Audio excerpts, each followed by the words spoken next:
Hi everybody, நான் உங்கள் panic Nithya. இன்றைக்கி நம்ம வீடியோ பதிவில் என்ன பார்க்க போகிறோம் அப்படின்னா, பொன்னர் சங்கர் தெய்வத்தை பற்றி தான் பார்க்க போகிறோம். கொங்கு நாட்டு சிங்கங்கள் தாராபுரத்து தங்கங்கள்னு சொல்லக்கூடிய பொன்னர் சங்கர் கதையை பார்க்க போகிறோம். உண்மையிலே வாழ்ந்து வந்த அர்க்கானி என்ற நல்லதங்காள் பெண் தெய்வத்தை பற்றி பார்க்க போகிறோம். அவளோட அண்ணன்மார்கள் அவளுக்காக கிளிப்பிடிக்க போய் அப்புறம் என்னென்ன விபரீதங்கள் நடந்ததுன்னு பார்க்க போகிறோம். இவர்கள் வாழ்ந்ததை சொல்லக்கூடிய வீரப்பூர் திருச்சிக்கும் கரூருக்கும் இடையே இருக்குது. நம்ம பொன்னர் சங்கர் எனப்படும் வரலாறு 3 தலைமுறை வரலாற்றை உள்ளடக்கியது. இவரது தாத்தா கோலத்தான் கவுண்டரிடமிருந்து இவர்களின் கதை தொடங்கியது. இவரது தாத்தா 11 சகோதரர்களுடன் பிறந்தவர். அவர்களின் சகோதரர்களுடன் சேர்ந்து கொண்டு சில நிலப்பரப்பில் விவசாயம் செய்து கொண்டு வந்தார்கள் சந்தோஷமாக. அப்போது எதிர்பாராத விதமாக அங்கு தண்ணீர் பஞ்சம் ஏற்பட்டு அவர்கள் விவசாயம் செய்ய முடியாத நிலை ஏற்பட்டது. கோலத்தான் கவுண்டர் அப்போது சோழ மன்னரிடம் சென்று இவ்வாறு தண்ணீர் பஞ்சம் ஏற்பட்டதால் விவசாயம் தொடர முடியலன்னும் தனக்கு உதவுமாறும் கேட்டார்.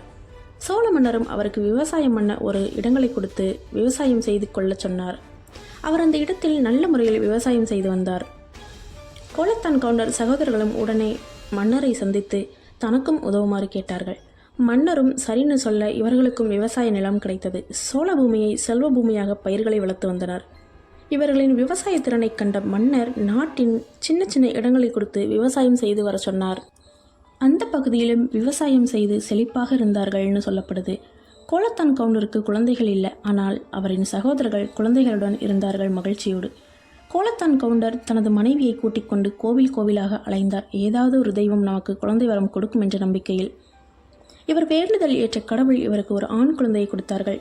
கவுண்டரின் மனைவி கருத்தரித்து அந்த ஆண் குழந்தையை பெற்றெடுத்தாள். குழந்தைக்கு குன்னுடையான் கவுண்டர்னு பெயர் வச்சு வளர்த்து வந்தார்கள் மகிழ்ச்சியாக சந்தோஷமாக. குன்னுடையான் கவுண்டருக்கு 5 வயது இருக்கும்போது கோலத்தான் கவுண்டர் அவரது மனைவி இறந்து போயிட்டாங்க. தாய் தந்தை இழந்த பின் குன்னுடையான் கவுண்டரை அவர்கள் உறவினர்கள் சொத்தை அபகரித்து இவரை விரட்டி அடித்தார்கள். எங்கே போகணும்னு தெரியாத கவுண்டர் தனது தாய்மாமன் வீட்டிற்கு சென்று தஞ்சம் போயிருக்காருன்னு சொல்லப்படுது. அங்கு அவர்கள் சொல்லும் வேலைகளை செஞ்சுட்டு வேலையாள் போல வாழ்ந்து வந்தார்னு சொல்லப்படுது. அவரின் மாமாவிற்கு தாமரைன்னு ஒரு பெண் குழந்தை இருந்தது சொல்லப்படுது. தனது அத்தை கொடுமை தாங்க முடியாத கவுண்டர் ஒரு செட்டியாரின் வீட்டில் போய் தஞ்சம் புகுந்தார். கவுண்டர் செட்டியார் வீட்டிற்கு சென்ற பின் அவருக்கு பல சொத்துக்கள், நகைகள், பணங்கள் என மிகவும் வசதியாக வாழ்ந்து வந்தார். குன்னுடையான் கவுண்டர் வளரவும் தன் மாமன் மகளான தாமரையை பொண்ணு கேட்டு சென்றார். அவர்கள் தர மறுத்தனர். ஆனாலும் தாமரையும் குன்னுடையான் கவுண்டரும் காதல் திருமணம் செய்து கொண்டனர் சொல்லப்படுது. பின்பு சோழ மன்னரிடம் தனக்கு உதவுமாறு கேட்டார்கள். அவரோ ஒரு முள் பகுதியை நிலத்தை கொடுத்து பிழைத்துக்கொள்னு சொன்னார். இவர்களும் அந்த பகுதியை விவசாய நிலமாக மாற்றினார்கள். இவர்கள் மேலும் விவசாயம் செய்வதற்கு சோளம் வாங்க போயிருக்கார்.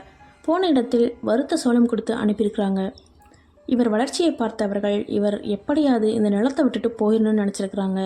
ஆனால் விஷ்ணு பகவானின் அருளால் அந்த சோளம் விளைச்சது, நல்ல வரவும் கிடைத்தது. அதை வைத்து பொருளாதார முறையில் மேலோங்கி வந்தார்கள். இவர்களுக்கு குழந்தை இல்லை. இவர்களுக்கு மட்டுமில்லாமல் இவர்கள் வீட்டில் உள்ள வேலையாட்கள், மாடுகள், ஆடுகள்னு வாயில்லா ஜீவன்களுக்கும் கூட குழந்தைகள் இல்லை.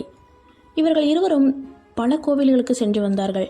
இவர்கள் இருவரும் சிதம்பரத்தில் ஒரு முனிவரை சந்தித்தார்கள். அவரோ இந்த பாவம் போக்க நீங்கள் கைலாயத்தில் தவம் புரியணும்னு சொன்னார். அப்படி செஞ்சால் உங்களுக்கு குழந்தை பாக்கியம் கிடைக்கும்னு சொல்கிறாரு. இவர்களும் சரின்னு சொல்லிட்டு தன்னிடம் இருந்த சொத்துக்களை தனக்கு தெரிந்த ஒருவரிடம் பார்த்து கொள்ளுங்கள்னு சொல்லிவிட்டு கைலாயத்துக்கு போய் தவம் புரியலாம், பின்பு திரும்பி வந்து தன் நிலத்தை வாங்கி கொள்ளலாம்னு சொல்லிட்டு போயிடுறாங்க கிளம்பி. கைலாயத்தில் 21 ஆண்டு தவம் புரிஞ்சிருக்கிறாங்க. சிவபெருமான் தவத்தை ஏற்றுக்கொண்ட பின் கண்முன் தோன்றி என்ன வேணும்னு கேட்குறாரு. தனக்கு குழந்தை வர வேணும்னு கேட்குறாங்க குன்னுடையான் கவுண்டரும் தாமரையும். அவரோ இருவரையும் ஆசீர்வதித்து குழந்தைகள் வரம் தரேன்னு சொல்கிறாரு. ஆனால் உனக்கு 2 ஆண் குழந்தைகள், ஒரு பெண் குழந்தை.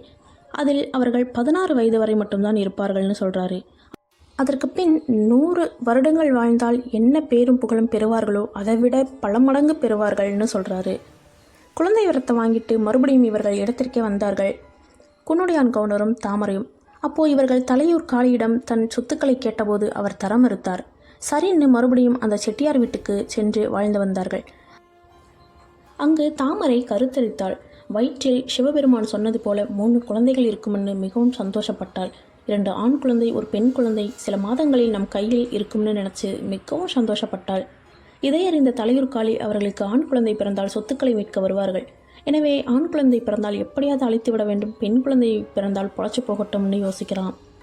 இதனால் தலையுருக்காளி பிரசவம் பார்க்க வர மருத்துவச்சிக்கிட்ட குறிப்பிட்ட பணங்களையும் நகைகளையும் கொடுத்து, தாமரைக்கு ஆண் குழந்தைகள் பிறந்தா அந்த இடத்துல கொன்னுடு, பொன் குழந்தை பிறந்தா விட்டுடு, பொழைச்சி போகட்டும்னு சொல்கிறாரு. அவளோ பயத்தோடு நான் பண்ண மாட்டேன்னு சொல்கிறா. தலையுருக்காளியோ நீ இதை பண்ணலைன்னா நான் உன்னை கொன்னுருவேன்னு சொல்கிறாரு. சரின்னு சொல்லி பயந்தவ அங்கே போய் தாமரையோட கண்களை கட்டுறா. அவளோ ஏன் கண்ணை கட்டுறீங்கன்னு கேட்குறா. கேட்டதுக்கு மருத்துவச்சி, இல்லைம்மா இது உனக்கு முதல் பிரசவம், நீ முழிச்சிருந்த அப்படின்னா வலிகளை உணர முடியும், கண்ணை கட்டிட்டா ஓரளவுக்கு உனக்கு வலி தெரியாது அப்படின்னு சொல்கிறா. சொல்லிவிட்டு மருத்துவச்சி வெயிட் பண்ணிகிட்ருக்கா இந்த குழந்தைய வெளியெடுக்கிறதுக்கு. தாமரையின் வயிற்றை பார்த்தா பெரிய வயிறாக இருக்குது, இவன் நினைக்கிறா ரெட்டை குழந்தைன்னு சொல்லி.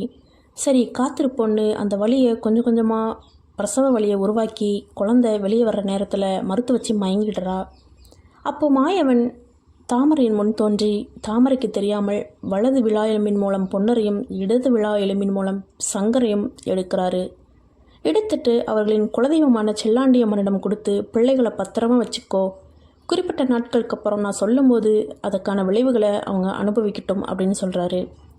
சரின்னு சொல்லி மருத்துவச்சிக்கு அதுக்கப்புறம் முழிப்பு வருது. வரவும் ஒரு பெண் குழந்தை பிறக்குதுன்னு சொல்லி தாமரை கிட்ட குழந்தை எடுத்து காட்டுறா.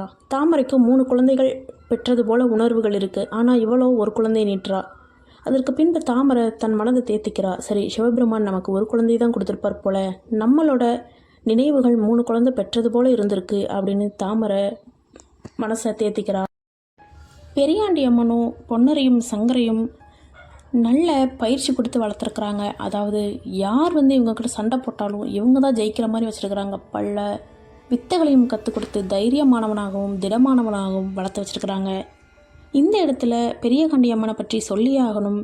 ஒரு நாகம் கைலாயத்தின் வடக்கு திசையில் வாழ்ந்து வந்தது. அது தனக்கு ஒரு பெண் குழந்தை வேணும்னு கேட்குது.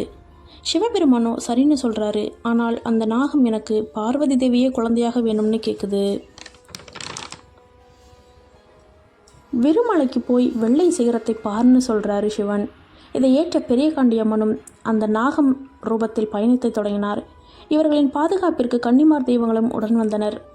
தெற்கே பயணித்து சிவன் கோயில் உள்ள பாதையை கண்டுபிடித்தனர். ரத்னகிரி சிவன் பெரியகாண்டி அம்மனை முழுமையாக பெண்ணாக மாற்றினார். நாட்டில் உள்ள தீய சக்திகளை அழிக்க துணிச்சலான பொன்னரும் சங்கரும் தர்ம யுத்தத்தை செய்யும் வரை வீரமலை மேல் தவம் செய்ய பெரியகாண்டி அம்மனை தங்கச் சொன்னார். அதை ஏற்ற பெரியகாண்டி அம்மன் அங்கேயே தவம் புரிஞ்சு வந்தாள். அவள் தவம் செய்த இடம் என கருதப்படும் தவசு கம்பம் இன்றளவு இருக்கிறது என்பது குறிப்பிடத்தக்கது. பொன்னரும் சங்கரும் 5 வயது வந்தபோது செல்லகாண்டி அம்மனிடம் தன் தாய் தந்தையை பார்க்கணும்னு கேட்குறாங்க. செல்லகாண்டி அம்மாவோ ஒரு கல்லை எடுத்து முன்வைத்து அவர்களிடம் ஒரே அடியில் இதை உடைத்து காட்டுங்கள், உங்கள் தாய் தந்தையை தரிசிக்கலாம்னு சொல்கிறாங்க. பொன்னரும் சங்கரும் அந்த கல்லை ஒரே அடியில் உடைச்சி தன் பெற்றோரை காண கிளம்பி போகிறாங்க. குன்னுடையான் கவுண்டர், அவரது மனைவி தாமரை, அவரது மகள் மூவரும் செட்டியார் வீட்டில்தான் வாழ்ந்து வந்தார்கள். இவர்களும் அங்கு சென்று தன் தாய் தந்தையுடன் சந்தோஷமாக வாழ்ந்திருக்கிறார்கள். பொன்னரும் சங்கரும் மற்ற குழந்தைகளை விட இவர்கள் வீரம் தனித்துவமாக தெரிந்தது அவர்களின் தந்தைகளுக்கு. அதற்கு பின்பு பெற்றோர்கள் தனக்கு நடந்த அநியாயத்தையும் துரோகத்தையும் எடுத்து சொன்னார்கள். இதனை அறிந்த பொன்னரும் சங்கரும், நம்ம இடம் இருக்கும்போது நம்ம ஏன் அடுத்தவங்க கிட்ட வேலை பார்க்கணும், வாங்க நம்ம சொந்த ஊருக்கே போகலான்னு கிளம்பி போகிறாங்க. இவர்களின் வீரத்தை கண்ட தலையூர்காளி அவர்கள் சொத்துக்களை அவர்களிடமே கொடுத்து விட்டார். பின் அனைவரும் நலமுடன் வாழ்ந்து வந்தார்கள். தாமரையின் தம்பி மகள்களான 2 பேரையும் தனது மகன்களான பொன்னருக்கும் சங்கருக்கும் திருமணம் செய்து வைத்து சந்தோஷமாக வாழ்ந்து வந்தார்கள். அப்போதே சோழ மன்னரிடமிருந்து ஒரு குறிப்பு வந்தது. அதில் இவர்கள் 3 தலைமுறையாக வரி கட்டாமல் இருந்ததால் உடனடியாக வரி செலுத்த வேண்டும் என்று சொன்னார்கள். பொன்னரும் வரி செலுத்த சோழ மன்னரிடம் சென்றபோது வரியை வாங்கி கொண்டு 3 தலைமுறையாக வரி செலுத்தாததாக அவரை சிறையில் அடைச்சிட்டாங்க. பொன்னர் சிறையில் இருந்த நேரத்தில் தலையூர்காளி இவர்கள் செழிப்பை பார்த்து பன்றி ஒன்றை ஏவிவிட்டார். அதுவோ பயிர்களை நாசம் செய்தது. சிறையில் இருக்கும் அண்ணனை மீட்க போர் படை திருத்தி கொண்டு போனார் சங்கர். இதை தெரிந்த சோழ மன்னர் படையை பார்த்துவிட்டு இவர்களிடம் சாதகமாக போய்விடலாம்னு முடிவுக்கு வந்தார். சமாதானம் பேச வந்த சோழ மன்னர் அந்த பன்றியை பிடிக்க வேண்டும், அது உங்களால் தான் முடியும்னு சொன்னார். அந்த கோரிக்கையை ஏற்ற பொன்னரும் சங்கரும் நாடு திரும்பினார்கள். பன்றியை பிடிக்க பட்டிக்கு ஒரு ஆளும் ஒரு நாயும் வர வேண்டும் என்று அறிவித்தார்கள். அதே போல அனைவரும் வந்தார்கள். வந்தவுடன் பன்றியுடன் சண்டை போட அவ்வுள்ள நாய்களை அனுப்பி வைத்தார்கள். பன்றியோ யானையை விட மிக பெரியதாக இருக்குன்னு அதை அழிக்கிறது ரொம்ப சிரமம்னு இருந்தார்கள். படையில் இருந்த நாய்கள் எல்லாம் இறந்து விட்டன. அதில் ஒரு நாய் மட்டும் மிஞ்சி இருந்தது. அது பொன்னர் சங்கர் தாய் அனுப்பிய நாய்னு சொல்லப்படுது. அந்த அந்த நாய் பொன்னரும் சங்கரும் பிறந்தபோது பிறந்தது. அது சாகாவரம் பெற்றது. அந்த நாய் அந்த பன்றியை அடித்து கொன்று விட்டது. பன்றியை கொன்ற இடம் இன்னும் வீரப்பூரில் இருக்கிறது. அந்த பன்றியை துண்டு துண்டாக வெட்டும்போது அதன் ரத்தம் உறைந்து இப்பொழுது கற்களாக காட்சியளிக்கிறதுன்னு சொல்லப்படுகிறது. அதற்கு பின் சந்தோஷமாக போய்கொண்டிருந்த அவர்களின் தங்கை கிளி வேணுமென கேட்க, கிளி வேட்டைக்கு சென்ற பொன்னரும் சங்கரும் காட்டிலிருந்து 2 கிளிகளில் ஒரு ஆண் கிளியை ரெக்கையை துண்டித்துவிட்டு ஒரு பெண் கிளியை மட்டும் பிடித்து வந்தனர். தன் தங்கைக்கும் கொடுத்தார்கள். அவர்கள் கொண்டு வந்த கிளி தலையூர்காளியான தங்கையின் வீரதங்காளின் கிளி. அவளோ அவளின் அண்ணனிடம் தன் கிளியை இப்படி செய்தார்கள்னு சொல்லவும் தலையூர்காளி அவர்கள் கிளியை தான் பிடித்து சென்றார்கள். நான் உனக்கு பொன்னர் சங்கர் தங்கையான நல்லதங்காளை அடிமையாக தருகிறேன்னு சொல்லி அவர்களை நோக்கி போர் தொடுத்து போகிறார். போருக்கு போகும் முன் காளியம்மன் கோவில் சென்று ஒரு வரம் வாங்கினான் தலையூர்காளி. எத்தனை முறை வெட்டினாலும் தனது படையை எழுந்து வர வேண்டும் என்று வரம் கேட்டார். காளி தேவியும் அப்படியே வரமும் கொடுத்தாள். போர் துவங்கியது. இப்போது போரினால் இரத்த ஆறே வீரமலை காட்டில் ஓடியது. எத்தனை முறை வெட்டினாலும் தலையூர்காளி படை மீண்டும் மீண்டும் எழுந்து வந்தது.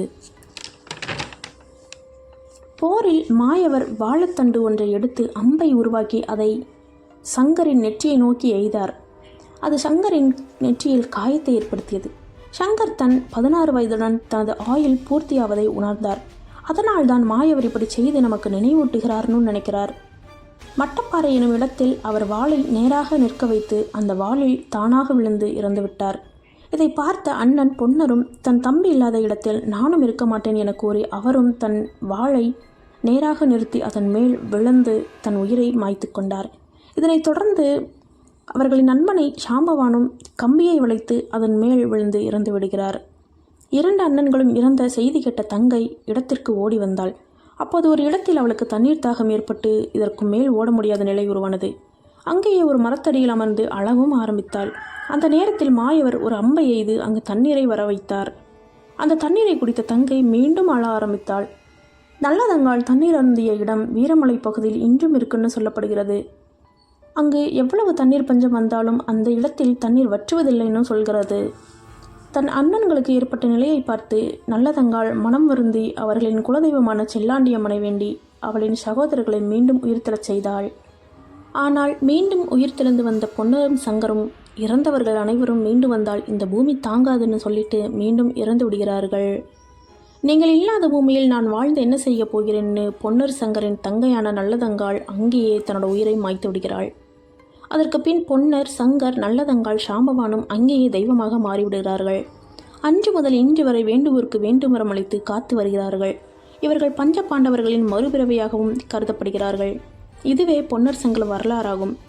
தங்கை அண்ணன்களை உயிர்த்தெழும் சம்பவத்தை நினைவு கூறும் விதமாக வீரப்போரில் 7வது நாள் படுகளம் சாய்தல் திருவிழா நடைபெறுகிறது. இந்த விழா பெரிய கண்டியம்மனின் சக்தியை வெளிப்படுத்தும் விதமாகவும் இருக்கிறது. படுகளம் நாளில் அங்கு இருக்கும் பக்தர்கள் திடீரென்று அருள் வந்து சாய்கிறார்கள். அவர்கள் சில நிமிடங்கள் இறந்தவர்கள் போல் அசைவின்றி கிடப்பார்கள். அந்த நேரத்தில் கன்னிமார்கள், அதாவது கன்னி பெண்கள் யாராவது ஒருவருக்கு அருள் வந்து அவர்களின் மேல் தீர்த்தத்தை தெளிக்க சடலம் போல் கிடந்த நபர்கள் உயிர் தெளிகிறார்கள். இதை காண பல லட்சம் பக்தர்கள் இந்த திருவிழாவில் கலந்து கொள்கிறார்கள். எனக்கு தெரிஞ்ச அளவுக்கு, நான் விசாரித்த அளவுக்கு பொன்னர் சங்கர் தெய்வத்தை பற்றி நான் சரியாக தான் இந்த பதிவை போட்டிருக்கேன்னு நினைக்கிறேன். ஒருவேளை நான் சொன்ன கதைகளில் ஏதும் மிஸ்டேக் இருந்தது அப்படின்னா நீங்கள் நம்மளோட சேனலோட கமெண்ட் பாக்ஸில் வந்து தாராளமாக சொல்லலாம். அதை நான் ஏற்றுக்கொள்கிறேன். நம்மளோட சேனலை சப்ஸ்கிரைப் பண்ணி வச்சுக்கோங்க. அப்போ தான் நான் போடுற பதிவுகள் உங்களுக்கு எப்பவும் வரும். ஓகே கைஸ், நெக்ஸ்ட் ஒரு பதிவில் நான் வந்து உங்களை சந்திக்கிறேன். அதுவரையும் நான் உங்கள் பேனிக் நித்யா. டாட்டா, பாய் பாய், டேக் கேர்.